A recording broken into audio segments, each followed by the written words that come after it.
Hi, I'm Jordan. And I'm Kit. Welcome to Starry Time, where stars plus lines. Equal stories. As it turns out, we've actually already covered the Greek myth as associated with the constellation Serpens. Yeah, as we discussed in our cosmic background episode, the constellation Serpens has two parts, and that's because it's the snake that is imagined to be wrapped around the constellation Ophiuchus. And Ophiuchus is, of course, the serpent bearer constellation, which we covered back in season 1 on the zodiac constellations. While you absolutely should go back and listen to all of the back catalog. Do it! I bet you didn't even know Ophiuchus was a zodiac constellation. Do it! Yeah, we'll give you a little brief rundown here. So, the most common identity of Ophiuchus is Apollo's son Asclepius, who went about sort of reviving the dead when he was immortal. He was inspired by snakes shedding their skin, or like maybe he learned how to heal people and revive them from the dead from snakes, somehow.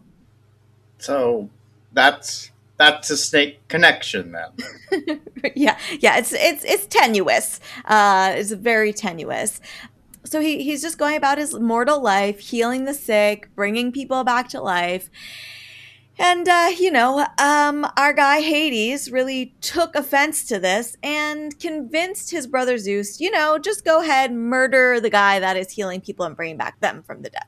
As you do.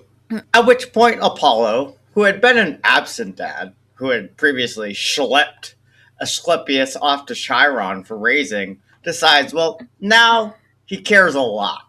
So Apollo goes eye for an eye, literally, and kills one of the Cyclopses, who of course make Zeus's thunderbolts.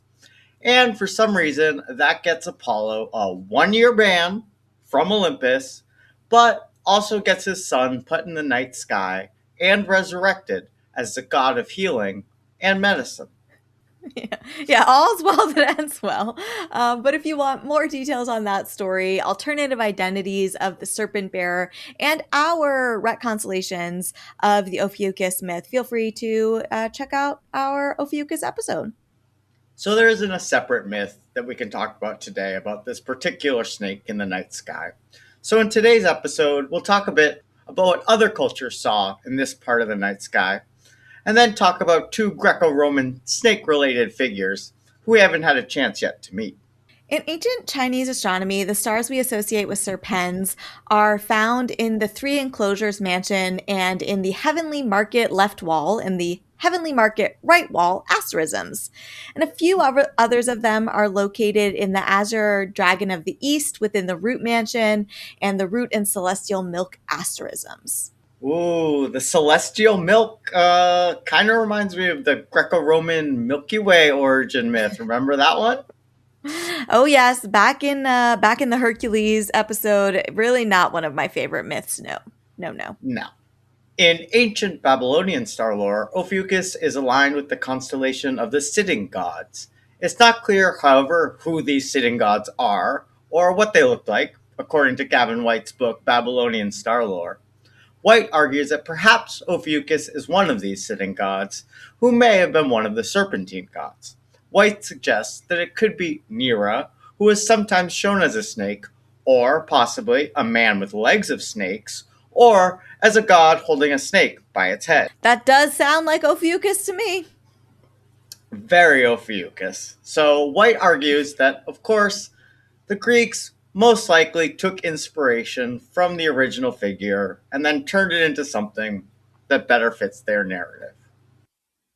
Yeah, and we don't want to confuse Serpens with the ancient Babylonian constellation called the Serpent, which is actually associated with the part of the night sky that we now call Hydra. You gotta wait till we get to Hydra to find out more. As we mentioned at the top, we've already talked about the canon myth of Serpens in our Ophiuchus episode. And so for today, we picked two snake-related figures from Greco-Roman mythology just to talk a bit more about. Let's start with Ophion, also known as Ophionius. In Greek mythology, of course, there are a lot of eras and regimes. Most often, we tend to focus on Gaia and Uranus being overthrown by Cronus and Rhea, who are then in turn overthrown by Zeus and Hera. It's like not a very secure gig, being the leader of the immortals. Lot of turnover. At least three complete layoffs here. But in some versions of Greek mythology, we also have a version of this succession where Ophion became a Titan king of the heavens. His parents are presumed to be Uranus and Gaia. So in this version of the cosmology, Gaia and Uranus were supplanted by Ophion and his wife Eurynome, who were in turn defeated by Cronus and Rhea. Yeah, and Cronus is the one that eats his kids, for those of us who maybe forgot, and he's ultimately overthrown and cast into Tartarus by his son Zeus. Really hard to trust anybody here on Mount Olympus. These are the lessons we need to teach our children. Important lessons. But Kit, I'm still not sure I see how the snake connects here. Yeah, so this is where things get kind of sticky, confusing, muddy to me. So the presentation of Ophion as a snake or as serpentine actually comes out of the Orphic cosmology, which is a product in turn of the Orphic mystery cult. And that has its own unique version of cosmology and theogonies for Greco-Roman mythology. So in the Orphic cosmology, the world starts with Nyx, followed by Chronos. Chronos, Chronos, not Right. Cronus, Cronus. Right. So Chronos is the primordial god of time in Orphic cosmology, who then births ether and chaos and then lays an egg. That's definitely makes total sense. What? Yeah. So maybe also it's possible the egg just shows up out of the soil. It sort of depends. But either way, there's an egg, and the egg is the cosmic egg, and around the cosmic egg is a serpent.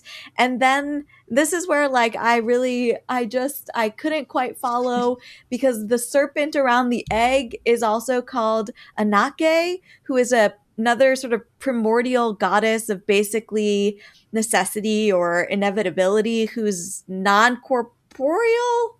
Orpheus cult. Really trying some stuff out here. Yeah. So the egg is wrapped in a serpent of some kind, who is sometimes presented as Ophion, but out of the egg comes Phanes, who is said to create all the other gods. And Phanes has female and male sexual organs, presented as androgynous, and is also depicted as wrapped in a serpent. And so Phanes is also Ophion? Yeah, so it appears that Phanes and Ophion are the same, because the tablets that are known as the tablets of Ophion have the same text as the tablets of Phanes. So maybe they're the same. They're the same name for the same being. So maybe we should have just started this whole conversation with Phanes. But but this is where we are. It was a journey. Yeah, and reading this, I feel like very often when I read Greek mythology, there's all sorts of family tree twistiness and just general chaos. But reading this felt a lot more to me like reading ancient Egyptian mythology and summarization of those things, where it's this was Sekhmet as Ra as Hathor, and you're like, well, but who was it? What I don't know. Well, it's Ophion, but it's also Phanes, and it's also Sekhmet, and it's also Cronus. right. Yeah. So if this was convoluted, I also found it convoluted, and so I encourage you to look at that source material and see if you can parse it out better than we could. Let's continue our journey with someone whose lore is only slightly less confusing. The one, the only, the iconic Echidna, the mother of monsters herself. Finally, Echidna! Echidna, which is translated from the Theoi project as poisonous viper, has many other names like she-dragon, she-viper, the rotting one, eel of Tartarus, and serpent womb. Yeah, I don't much care for serpent womb. How do you feel? Would you like to rank them? She-dragon, she-viper. I think I like she-viper more. Rotting one, eel of Tartarus. Oh, that could go either way. They certainly are They do evoke an image. Like all good monsters, Echidna is a hybrid. Usually she's portrayed as a dark-eyed woman from the waist up, and a snake, or sometimes multiple snakes, from the waist down. There are mixed accounts as to whether she was a beautiful maiden slash nymph or not. Beauty's subjective, you know? Occasionally, she's also said to have multiple snake heads like her lover, Typhon, or to have a snake head on her lower half. There are many references to Echidna in ancient Greek and Roman works, including from Homer, Ever heard of them? along with others we've met on the pod like Hesiod, Apollodorus, Hyginus, and Ovid. Much like her appearance, her parentage is varied. Maybe it was the sea deities Ceto and Pharesis, maybe one of the Oceanids, or maybe the daughter of Tartarus, in personified rather than, or perhaps in addition to, pit form and Gaia, or in the Orphic tradition, as we just discussed, a daughter of Phanes. Yeah, I can't tell here if, like, no one wants to claim Echidna or everyone wants to claim her. It's a real jumble.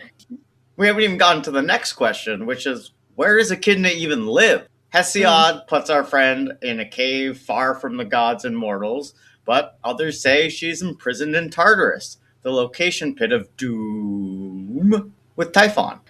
Zeus is just like throwing everybody into this pit. Boo, Zeus. Loves the pit. Though I guess I am glad that Typhon and Echidna are together, because one thing is pretty clear. They were an item. A serious item. Let's get into it here. Together, their children include Cerberus, the three-headed hound of Hades, and Orthrus, which is not quite as great, only a two-headed hound that was killed by Hercules. Hercules is such a jerk. We haven't even gotten started. Like, Hercules took out multiple members of this family. Other children of Echidna and Typhon include the Lernaean Hydra and the Nemean lion, and those too were killed by Hercules. Yeah, geez, Hercules, quote-unquote hero. Big air quotes. I mean, you gotta have a grudge against Hercules, if you've read the myths at all. Other famous children include the Gorgon mother of Medusa, Scylla, the Sphinx, the Chimera, and that eagle, you know, that one who's eating up Prometheus's liver on repeat? Well, that's one of their kids too, among other less well-known creatures. The one thing that I think is really interesting is that we don't really know about Echidna's parentage, what her hybrid nature was, where she lives, but we do know for certain she was the maid of Typhon and the mother of these various monsters. And I just think it's something important to note that even in this mythological setting, her most important and most notable roles are those of essentially wife and mother. I mean, gender norms persist even for the formidable Echidna. In fact, to your point here, there are actually like really few myths about her beyond her connection to her children or to Typhon. Essentially, those roles you just mentioned. The only one that really exists that are about herself are the myths that are related to her potential death. And I mean, even Typhon gets to have his like very, long fight with Zeus myth. Like he even gets that one to himself. He's not just the father of monsters. It's tough. They did Echidna tough. Luckily, there have already been some attempts to retcon and reclaim Echidna, including Women and Other Monsters, which is an essay collection by Jess Zimmerman. Oh, that's on my to-read list for sure. Along with Echidna by S.M.A. Ranapuri, which is a collection of poetry, and Mara Gould's book published in May 2026, Ancient Myths and Legends, Without Men, which has a section on Echidna. I do love to see a growing retcon list for Echidna and company for sure. Always. Let's take a quick break, and then we can wax poetic to make our myth, or Constellation for Serpens.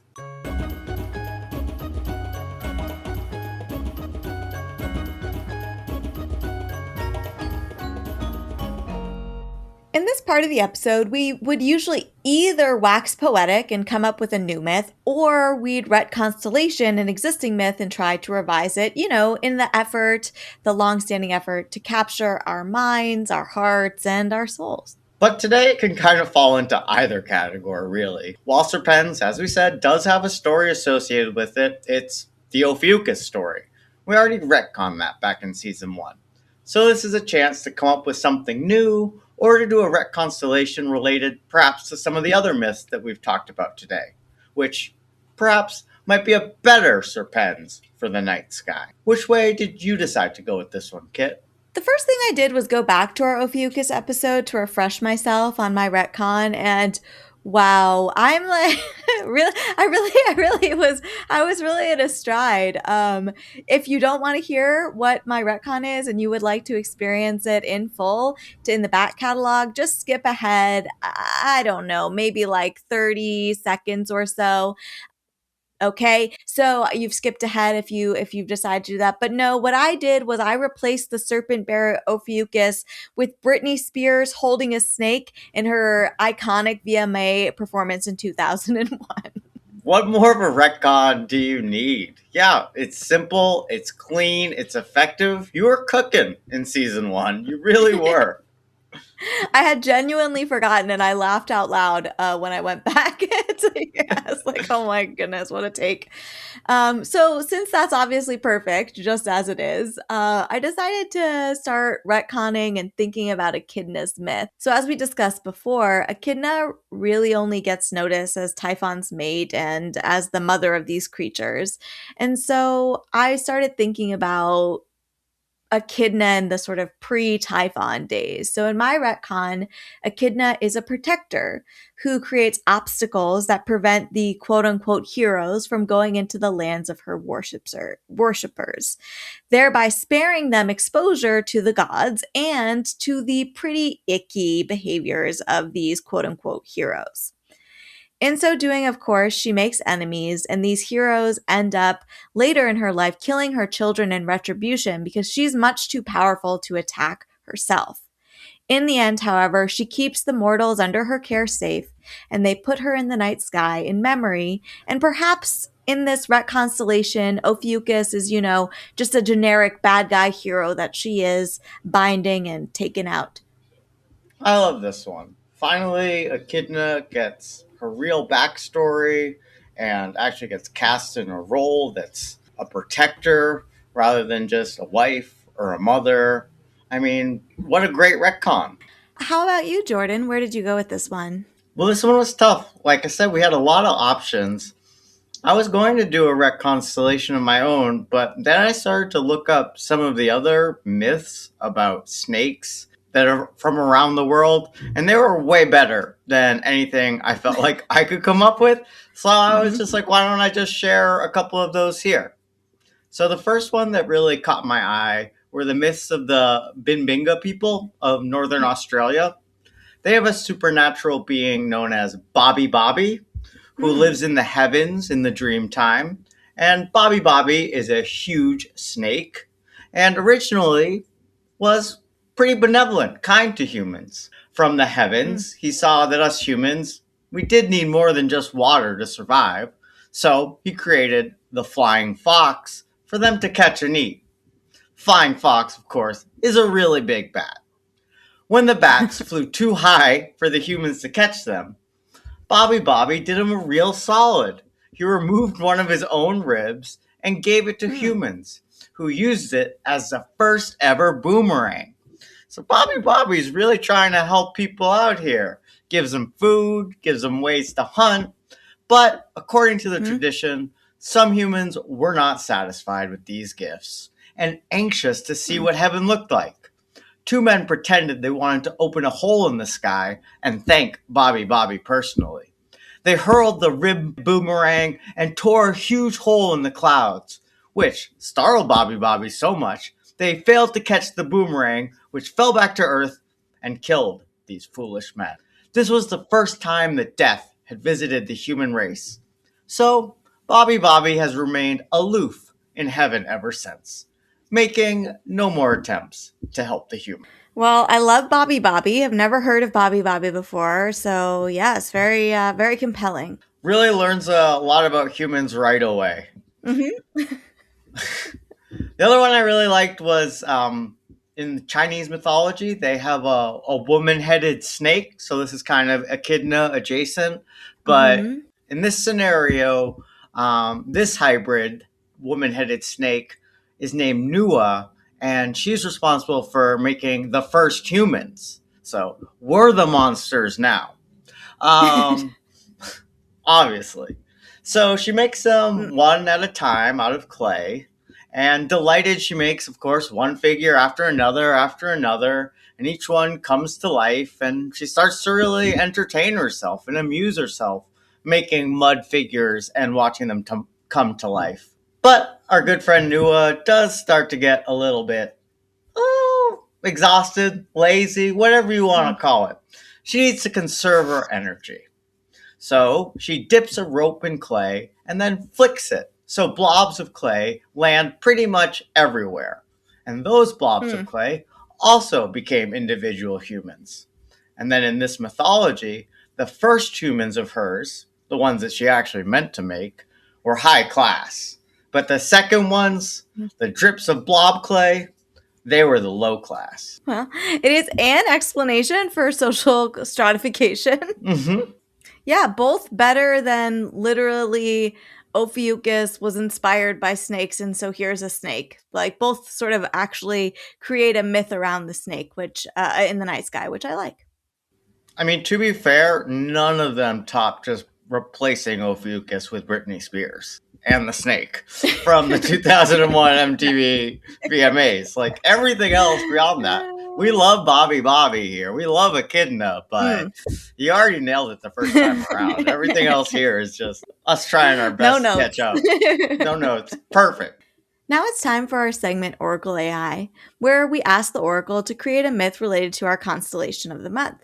I'll note for our listeners that as of this month in recording, we have a new Oracle AI given the last Oracle's questionable, unethical decision making. Could be symptomatic of all AI, but we're making the best with what we got for this season. So, our prompt asks the Oracle to write a short, non problematic myth meeting one of the following criteria. So, it either had to create a new myth about the constellation Serpens, so open ended.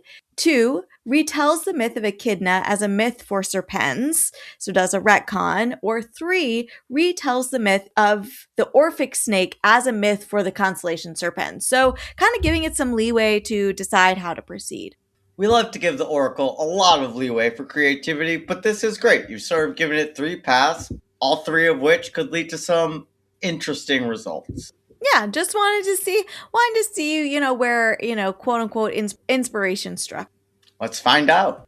So saith the Oracle. In ancient times, it was believed that Serpens was the celestial embodiment of Echidna, the formidable mother of monsters, who once guarded the secrets of the universe with her winding serpentine form. As the story goes, Echidna was so revered that the gods placed her among the stars to honor her strength and wisdom. Her body coiled around the constellation of Ophiuchus as a protector of knowledge.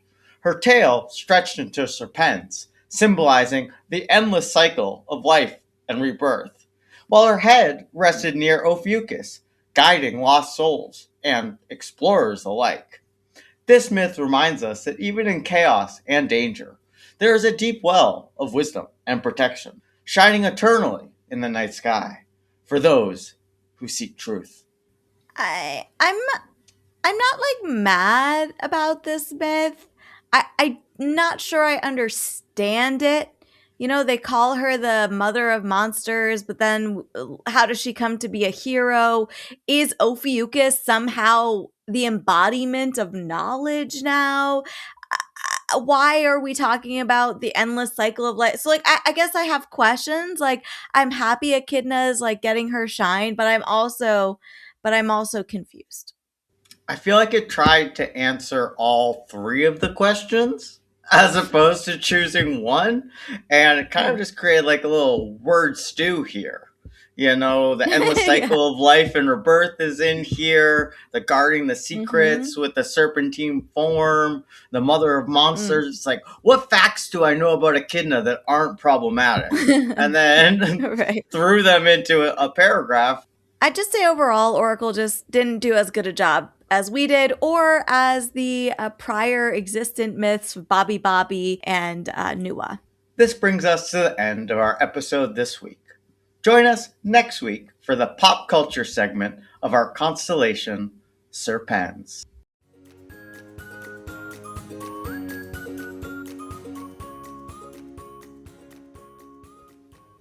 This has been Kit, And Jordan. sisters who love stars and stories. And we'll see you next time On Starry Time.